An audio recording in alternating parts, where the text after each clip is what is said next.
Hello student, welcome back to IIT NEET House. I am your English educator. Today I am going to teach you a very interesting chapter from your footprint without fit book, The Making of Scientist, which is chapter number 6. तो हम लोग पहले heading को समझते हैं. The making of scientist का मतलब क्या होता है? अगर हम किसी भी चैप्टर का हेडिंग को समझ लेते हैं ना तो चैप्टर क्लियर हो जाता है वहीं पे. हाफ, फुल नहीं, हाफ पता चल जाता है कि हम लोग क्या पढ़ने वाले हैं इस चैप्टर में. तो मेकिंग ऑफ साइंटिस्ट का मतलब होता है कि वैज्ञानिक का निर्माण. अब इस चैप्टर में हम लोग पढ़ने वाले हैं कि वैज्ञानिक का निर्माण कैसे हुआ, क्या क्या करना पड़ा उसके लिए, और फिर क्या ऐसा वो किए जो जाके आगे वैज्ञानिक बन गए. ओके, तो हम स्टार्ट करते हैं इस चैप्टर को. इस चैप्टर को जो लिखे थे वो कौन लिखे थे? Robert W Peterson. ओके, और इसमें जो जो इंपॉर्टेंट पॉइंट है वो हम आपको बताते जाएंगे, जो कि आपके एग्जाम पॉइंट ऑफ व्यू से बहुत ज़्यादा इंपॉर्टेंट होने वाला है. ओके, तो at the age of 22, a former scout of the year excited the scientific world with a new theory on how cell works. Richard H. Bright and his colleagues roommate explained the theory in an article in the Proceeding of the National Academy of Science. Okay, ये जो है एक ऐसा journal है जो कि बहुत famous journal था. इसमें इनका एक आर्टिकल पब्लिश हुआ था. कौन सा आर्टिकल? कि सेल वर्क कैसे करता है. हम लोग बहुत अच्छे से जानते हैं क्योंकि क्लास 10th में बायोलॉजी में चैप्टर भी है. तो cell is the smallest unit of life. तो इसी का थ्योरी वो और उनके रूममेट लिखे थे, जो कि इनका बहुत ज़्यादा फेमस हुआ था. ओके, यहाँ पे स्काउट ऑफ द ईयर, वो जो है स्काउट ऑफ द ईयर भी जीते थे, मतलब एनसीसी वगैरह में जो हम लोग जीतते हैं वही. फिर नेक्स्ट क्या है? It was the first time this important scientific journal have ever publish the work of college student. ये उनके लिए इम्पोर्टेंट इसलिए था बिकॉज ये जर्नल में ये बहुत रिपोर्टेड जर्नल था, और ऐसा पहली बार हुआ था कि किसी कॉलेज स्टूडेंट का जो है आर्टिकल पब्लिश हुआ, क्योंकि वो रिपोर्टेड जर्नल था. जैसे कि हम लोग हिंदुस्तान टाइम को जानते हैं, द टाइम्स ऑफ इंडिया को जानते हैं, ये फेमस और रिपोर्टेड है, तो हर किसी का आर्टिकल तो पब्लिश करेगा नहीं, वो वैसा ही आर्टिकल पब्लिश करेगा जो इम्पोर्टेंट होगा. तो वो लोग खुश इसलिए थे बिकॉज एक रिपोर्टेड जर्नल में उनका पब्लिश हुआ था. In sports that would be like making the big leagues at the age of 15 and hitting a home run your first time at the bat. Okay, यहाँ पे होम रन का मतलब क्या है? ये कंफ्यूजिंग पॉइंट है. होम रन का मतलब क्या होता है? जब हम लोग बेसबॉल खेलते हैं ना, तो बेसबॉल खेलते हैं तो जब हम मारते हैं, क्योंकि बैट बॉल जब खेलते हैं तो छक्का चौका होता है, लेकिन बेसबॉल में क्या होता है? होम रन होता है. तो जैसे कि जो हैप्पीनेस हम लोग को छक्का चौका मार के होता है, या जो बेसबॉल खेलता है उसको होम रन मार के होता है एक 15 साल का बच्चा को, उसी तरह से इन दोनों को खुशी हुआ था जब इनका आर्टिकल पब्लिश हुआ था उस जर्नल में. आप लोग इसको बिल्कुल अच्छे से टिप ऑफ द टंग रखिएगा कि किस में पब्लिश हुआ था. तो the proceedings of the national academy of science, ये जर्नल का नाम है. यहाँ से क्वेश्चन आता ही आता है, ये बिल्कुल माइंड में रखना है. ओके, तो वो खुश इसलिए थे क्योंकि ये एक इम्पोर्टेंट और रिपोर्टेड जर्नल में उनका पब्लिश हुआ था. Now for Richard Bright, it was the first in a long string of achievement in science and other fields, and it all started with the butterflies. Okay, Richard bright के life में जो है सबसे पहला बड़ा achievement यही था, जो कि लेकिन ये स्टार्ट, उसके बाद और भी बहुत सारे अचीवमेंट वो किए थे, लेकिन इनका स्टार्टिंग सबसे पहला अचीवमेंट वही था, और वो और आगे बढ़ते गए. Okay, an only child Bright grew up north of the Reading Pennsylvania. Reading ये प्लेस का नेम है. किस चीज़ का नेम है? प्लेस, जो कि यूएसए में है, पेंसिल्वेनिया. जैसे कि इंडिया में पड़ जाता है हमारा बिहार में पड़ता है पटना, तो उसी तरह से यूएसए में पेंसिल्वेनिया में रीडिंग, वहीं से हमारे ब्राइट जी थे. Okay, there wasn't much I could do, he said, I certainly couldn't play football or baseball with a team of one, but there was one things I could do, collect things. Richard bright कह रहे हैं कि हम अकेले थे और अपने माँ बाप के इकलौते औलाद थे, इस वजह से हम खेलने के लिए बहुत सारा, मेरे पास प्लेमेट नहीं था, बहुत सारे लोग नहीं थे, लेकिन हम बचपन से ही क्या करते थे? थिंग्स कलेक्ट करते थे. चीज़ें कलेक्ट करना उनको बहुत ज़्यादा पसंद था, क्योंकि वो खेलते नहीं थे. क्या नहीं खेलते थे? फुटबॉल नहीं खेलते थे, बेसबॉल नहीं खेलते थे, क्योंकि उसके लिए टीम चाहिए था, बट वो बचपन से ही थिंग्स कलेक्ट करते थे. Okay, so he did, and did he ever. Beginning is kindergarten, Bright collected butterfly with the same determination that has marked all his activities. He also collected rock, fossils, coins. Okay, वो जो है हमारे Bright ji थे जब kindergarten में ही थे तभी से, मतलब केजी क्लास में जब हम लोग को आइडिया भी नहीं होता है कोई चीज़ का, उसी समय से वो कलेक्ट करते थे क्या, बटरफ्लाइज कलेक्ट करते थे।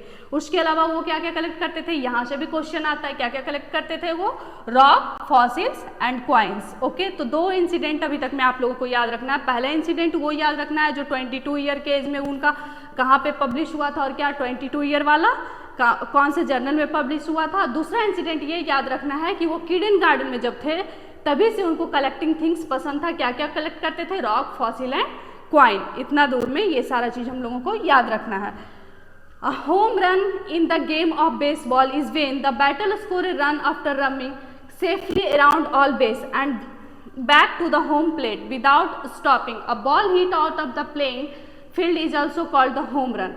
Getting a paper published at the age of 15 in a scientific journal is here compared to scoring a home run while batting of the first run. यही होम रन का बात हो रहा है कि होम रन क्या होता है, जैसे कि 15 साल का बच्चा को जो खुशी मिलता है ना होम रन मारकर कि हम बहुत बड़ा अचीवमेंट हासिल कर लिए, वही खुशी इनको हो रहा था ये सारा कुछ कर कर।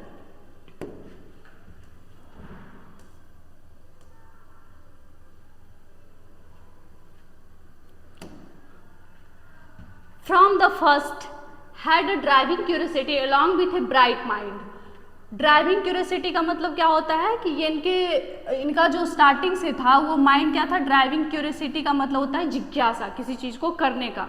तो इनका बचपन से ही था हर चीज़ को करने का, बहुत ज़्यादा तेज माइंड के थे, ब्राइट माइंड के थे। He also had a mother who encourage his interest in learning. Okay, she took him on trips, bought him telescope, microscope, cameras, mounting materials and other equipment and help him in many ways. Okay, तो इनका जो bright mind था उसमें supportive इनकी mother's थी जो कि बहुत ज़्यादा सपोर्ट करती थी। हम लोग की मम्मी की जैसा नहीं थी, अगर हम लोग बोल दें कि ड्राइंग करना है तो मम्मी गुस्सा करती है, नहीं पढ़ाई करना है, ड्राइंग का इक्विपमेंट लाकर नहीं देती है। बट इनकी मदर्स डिफरेंट थी। ओके, तो इनकी मदर क्या सपोर्ट करती थी, इनको ट्रिप पर ले जाती थी, इनको टेलीस्कोप ला कर देती थी, माइक्रोस्कोप, कैमरा। ये पॉइंट भी याद रखना है कि इनकी मदर कैसे सपोर्ट करती थी, तो मटेरियल्स प्रोवाइड करके। क्या क्या मटेरियल प्रोवाइड करती थी, इनको पहले ट्रिप पे भी ले जाती थी घुमाने के लिए, टेलीस्कोप देती थी, माइक्रोस्कोप, कैमरा, ये सारा ध्यान रखना है।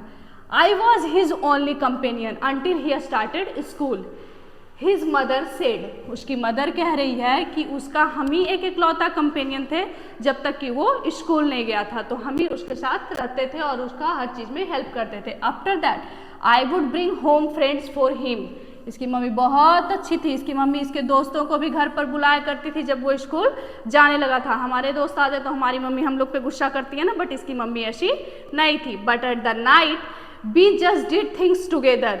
Richie was my whole life after his father died when Richie was 3rd grade. Okay, इसको बिल्कुल याद रखना है। क्या याद रखना है कि उनके फादर, उसकी मदर कह रही है कि रिची मेरा एक इकलौता सहारा था, मतलब इकलौता था जो कि मेरे लिए वो पूरा जिंदगी था, क्योंकि उसके फादर तभी डेथ कर गए थे जब रिची 3rd ग्रेड में था। रिची यहाँ पे प्यार से उसकी माँ बोल रही है रिचार्ड एब्राइट को, जब 3rd ग्रेड में थे। तो ये इंसिडेंट भी याद रखना है। तो 3-4 इंसिडेंट आप लोग को याद रखना है। पहला उनका आर्टिकल जो पब्लिश हुआ था जो जर्नल में, वो याद रखना है। दूसरा याद रखना है किंडरगार्टन से ही वो चीज़ें कलेक्ट करते थे। तीसरा पॉइंट याद रखना है उसकी मदर कैसे हेल्प करती थी, तो ये सारा मटेरियल प्रोवाइड करके। चौथा पॉइंट ये याद रखना है कि उनके फादर का डेथ कब हुआ था, जब वो 3rd ग्रेड में थे। Okay, now next, she and her son spent almost every evening at the dining room table.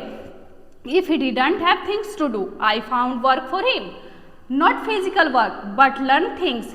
His mother said he liked it, he wanted to learn. Okay, उसकी mother कह रही है, और वो उसकी मदर और वो दोनों जो है बहुत टाइम स्पेंड करते थे डाइनिंग टेबल पे। वो दोनों साथ में रहकर बातें किया करते थे। और उसकी मदर कहती थी जब रिची के पास कोई वर्क नहीं होता था तो हम उसको काम देते थे। सब्जी काटने वाला काम नहीं है, झाड़ू पोछा लगाने वाला काम नहीं, फिजिकल वर्क नहीं, मेंटल वर्क, क्योंकि वो पढ़ाई में बहुत ज़्यादा तेज थे और उनको चीज़ें करना बहुत पसंद थे, बहुत क्यूरियस चाइल्ड थे। तो वो उनकी मदर उनको काम देती थी। Okay, and learn he did, he earn top grade in school. वो बहुत ज़्यादा तेज थे तो स्कूल में वो टॉप ग्रेड लाते थे। On every day things he was just like every other kid, this his mother said. बाकी सारा सिमिलरिटीज उसमें वही था जो सारे स्टूडेंट में होता है। जो सारे स्टूडेंट में क्वालिटी होता है उनमें भी था, बट यही था कि ये थोड़ा ज़्यादा क्यूरियस थे और ज़्यादा मेहनत करते थे, इस वजह से इनको बहुत ज़्यादा सक्सेस मिला। By the time he was in the second grade,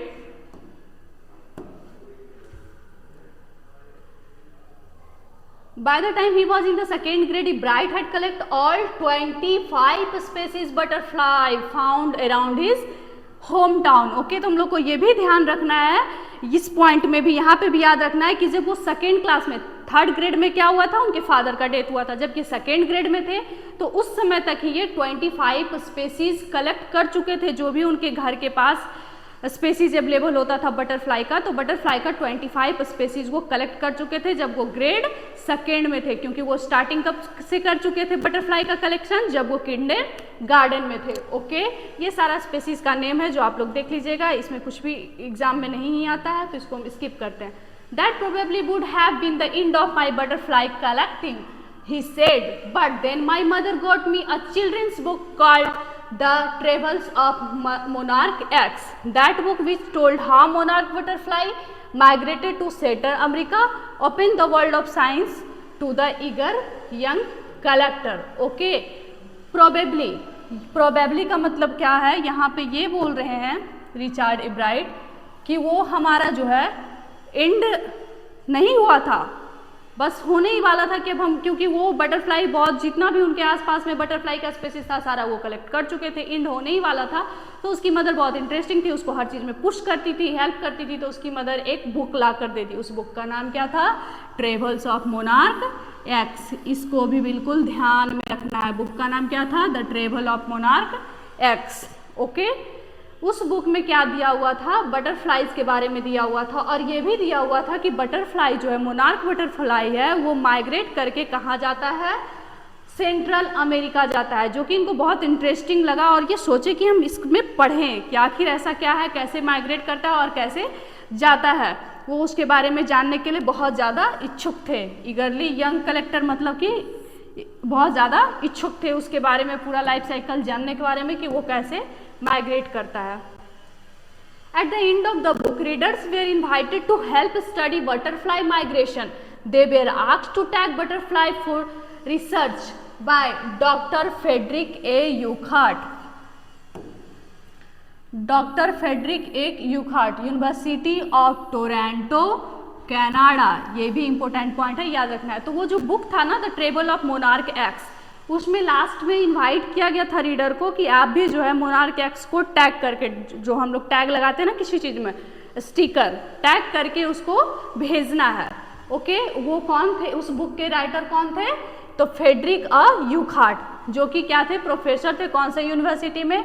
Toronto, जो कि कनाडा में है। ये बात भी याद रखना है। कहाँ के वो प्रोफेसर थे? तो university of Toronto, Canada.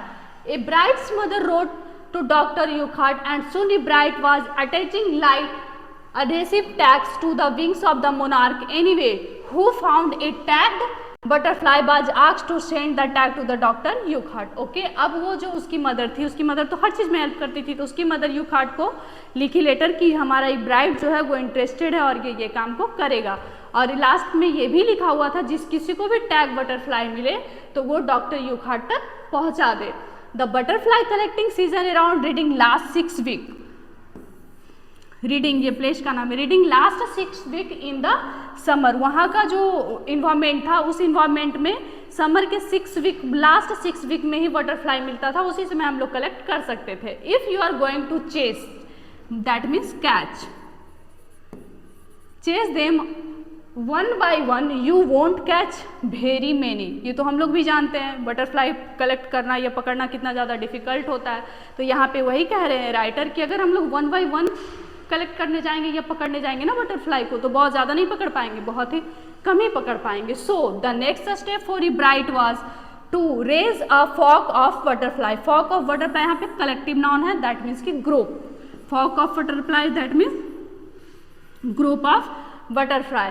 Raise का मतलब होता है टू ग्रो, GROW। अब वो क्या किए कि पकड़ने के बजाय वो अपना दिमाग लगाए। दिमाग ये लगाए कि हम जो पकड़ने जाएंगे तो बहुत ज़्यादा पकड़ नहीं पाएंगे, इसलिए हम क्या करेंगे कि ग्रो करेंगे बहुत सारा मोनार्क बटरफ्लाई को। He would catch a female monarch, take her eggs and raise them in his basement through their life cycle from egg to caterpillar to pupa to adult butterfly. Okay, वो क्या decide किए कि female monarch को हम पकड़ेंगे, उसके फिर उसको बेसमेंट में वो बड़ा कर रहे थे, उसके पूरे लाइफ साइकिल को भी वो देख पा रहे थे कि कैसे एक से कैटरपिलर बन रहा है, कैटरपिलर से पुपा, फिर पुपा से वो एक एडल्ट बटरफ्लाई बन रहा है। उसके बाद वो क्या कर रहे थे, then he would tag the butterfly's wings and let them go. उसके बाद उसमें वो टैग लगा रहे थे और जाने के लिए छोड़ रहे थे। For several year his basement was home to the thousands of monarch is different a stage of development।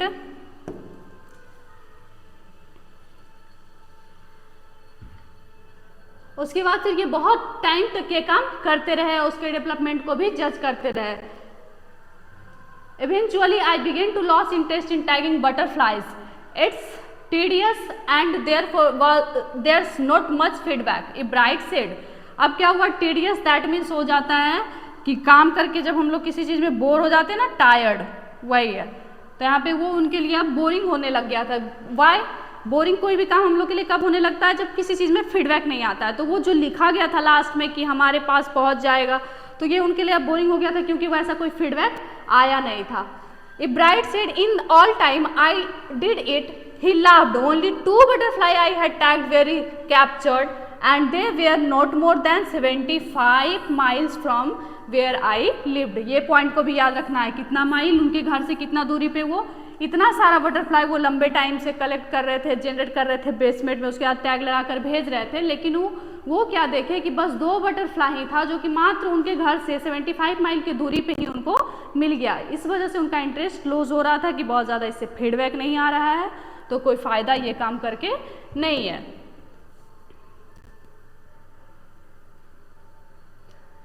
Then in the 7th grade, okay, फिर से ये ग्रेड वाला बात बिल्कुल ध्यान रखना है। अब 7th ग्रेड में क्या हुआ ये याद रखेंगे। ग्रेड वाला बात 22 ईयर एज में 22 ईयर याद रखना है। 22 ईयर में उनका आर्टिकल जो है पब्लिश हुआ था एक फेमस रिपोर्टेड जर्नल में।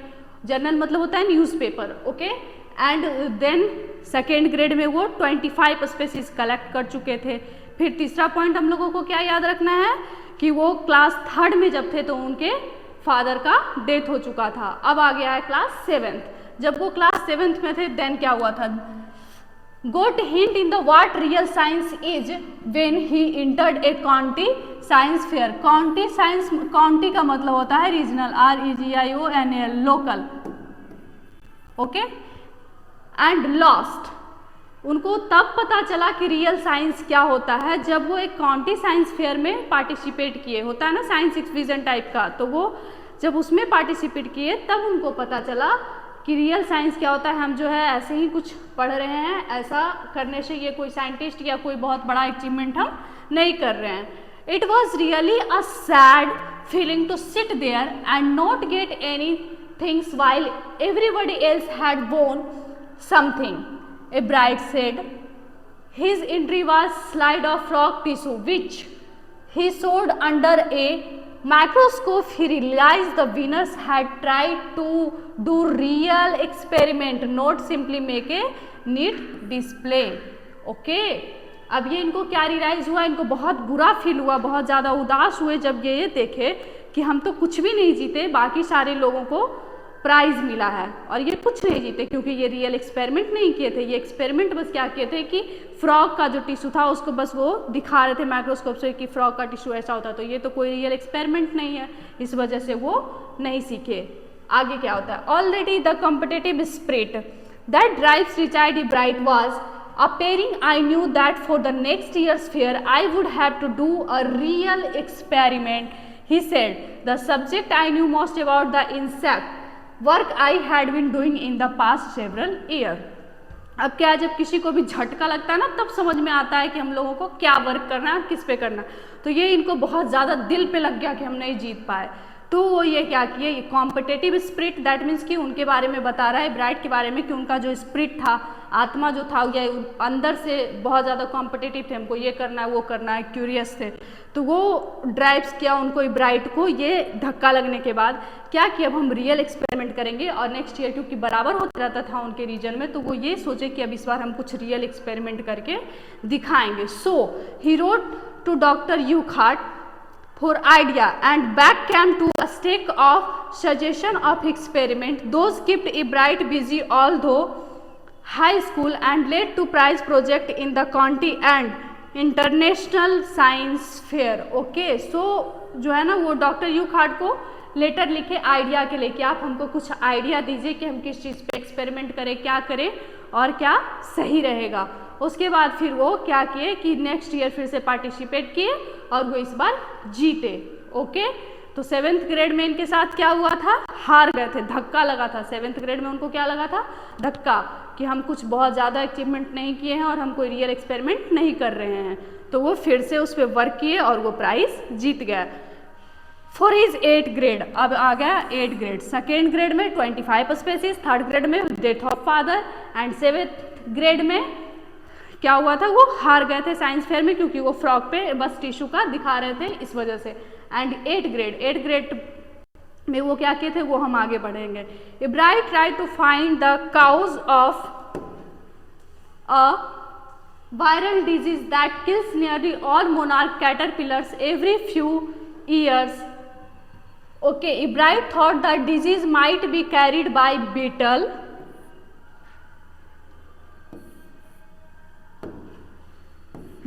He tried raising caterpillar in the presence of beetle. Okay, अब इब्राइट 8th क्लास में क्या डिसाइड किए, सब लोगों को ये लग रहा था कि कैटरपिलर का जो डेथ होता है वो किसके वजह से होता है, बीटल के कांटेक्ट में आने से। कैटरपिलर क्या होता है, कैटरपिलर होता है एक छोटा सा इंसेक्ट जिसको कि हम लोग ये बटरफ्लाई का छोटा स्पेसिस, तो कैटरपिलर का जो है बीटल के कांटेक्ट में आने से वो मर जाता है, ऐसा सबको लग रहा था। ये कोई सही या प्रूफ इसका कुछ नहीं था, तो वो उसको ट्राई किए क्या करने का, प्रूफ करने का और चेक करने का कि ये रियल है या नहीं है। I didn't get any real result, he said, but I went ahead and showed that I had tried the experiment this time and won.